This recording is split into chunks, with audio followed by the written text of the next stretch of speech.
Do you want to develop consistent good habits like reading, going to the gym every day, learning new languages, or practicing new instruments?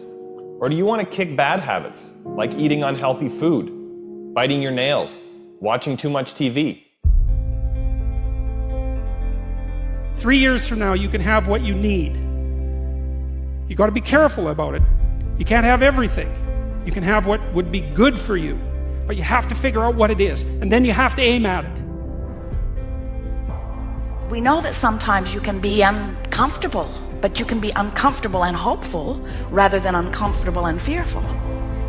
People go through their lives without knowing what it is they want to do. You don't have to be where you think you want to be in order to be happy. You just got to be on the way to where you want to be in order to be happy. You're going to get what you're looking for. So if you're looking for success, you're looking for happiness, you're looking for prospects, you're looking for recruits or clients, I'm telling you, the more you're consciously looking for those things, you're going to see them. When you're looking to win, you're looking for victory.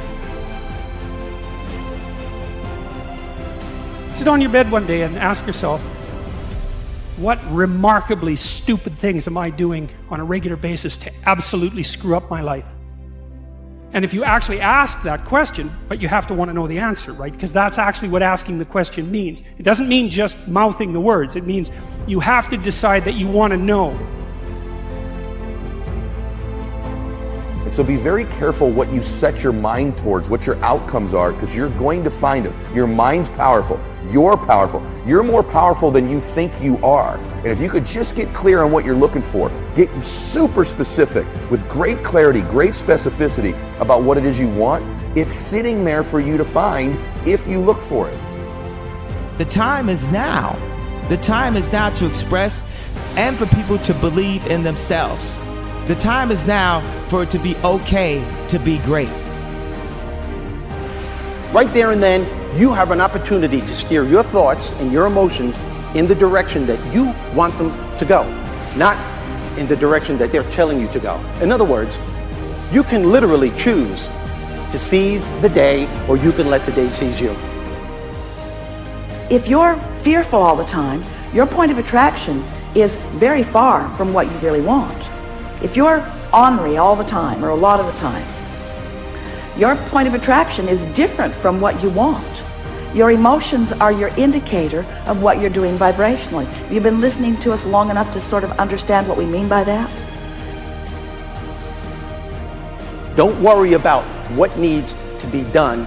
Think about who you have to be in order to get it done. Did you ever have a dream that was so big that you thought it was almost impossible to achieve? I've had those dreams. And while not every dream has become a reality, along the way I learned a powerful approach of picturing that has helped me achieve most. Since that day, I've had other dreams, other big dreams. And in each case, I would picture where I wanted to be, and I would visualize what I would be doing and who I would be doing with when I got there. As the saying goes, you can't make a basket if you never take the shot. I knew I would miss the shot sometimes, and the failure would dampen my spirit, but I would be better off for my efforts and I would be okay.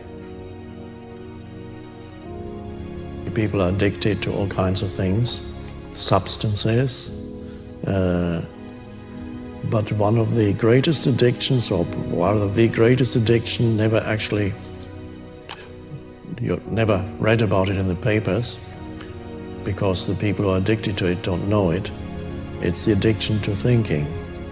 It's actually addictive. Can't stop thinking. It's like can't stop drinking, can't stop smoking, can't stop eating, can't stop thinking. You have the option of taking it hard or taking it easy, of making the worst of it or making the best of it, of giving it your undivided attention, of giving it very little of your attention. You have more control over your focus than most of you have been exercising. And when you begin caring about how you feel more than everything else put together, so that you exercise your ability to focus upon things that do feel good, you begin to discover that in every particle of the universe there is that which is wanted and lack of it. My visualization has helped me achieve most of my goals. And what I learned along the way is it didn't take twice as much effort. It only took an extra 10%.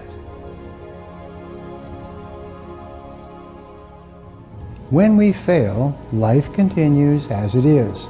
We can stay in our comfort zone. Success, on the other hand, challenges us. It pushes us and it exposes us to rejection. How are we going to manage this new success? If you're not happy, you're not successful. If you're not enjoying yourself during the process of whatever it is you're trying to achieve, there's a problem. To me, the biggest disease on this planet is unhappiness.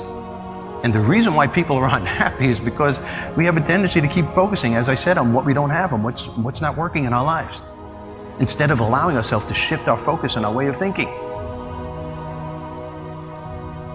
People always want to be like, follow your dreams, follow your dreams, follow your dreams. My dream was always to be a rap artist, right? But I had to get a job. So I had to focus on my job. And then I made money to follow my dream.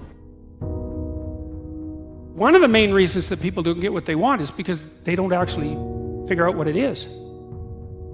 And the probability that you're going to get what would be good for you, let's say, which would even be better than what you want, right? Because, you know, you might be wrong about what you want easily. But maybe you could get what would really be good for you. You have the freedom to think anything you want. You were born extremely confident.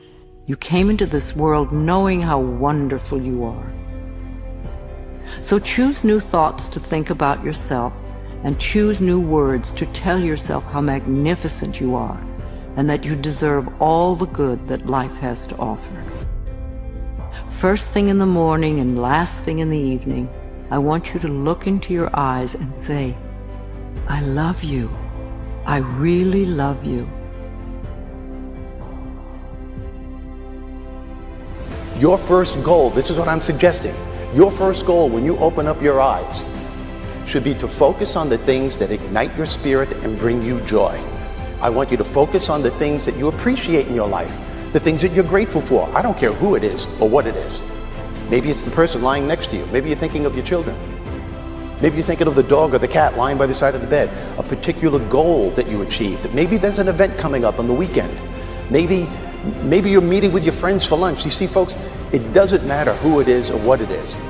There's always something to be grateful for, to appreciate. And what I'm asking you to do in those few moments before you crank and get into your day is to focus on these things. Then why am I asking you to do this?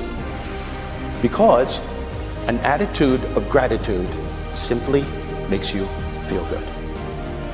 And feeling good is the fuel that drives motivation. We've all made wrong choices and done things that we knew were not the best. It's one thing when other people do us wrong. We had a bad break. It wasn't our fault. We can have faith that God will restore. He'll pay us back. But when we bring the trouble on ourselves, when we blow it, it's easy to live in regrets, thinking that God's not going to help us. We made the mess. But here's the beauty. God knew you would mess up before He called you. He knew we would get off course, at times give in to temptation. He didn't base His plan for your life on you making perfect decisions.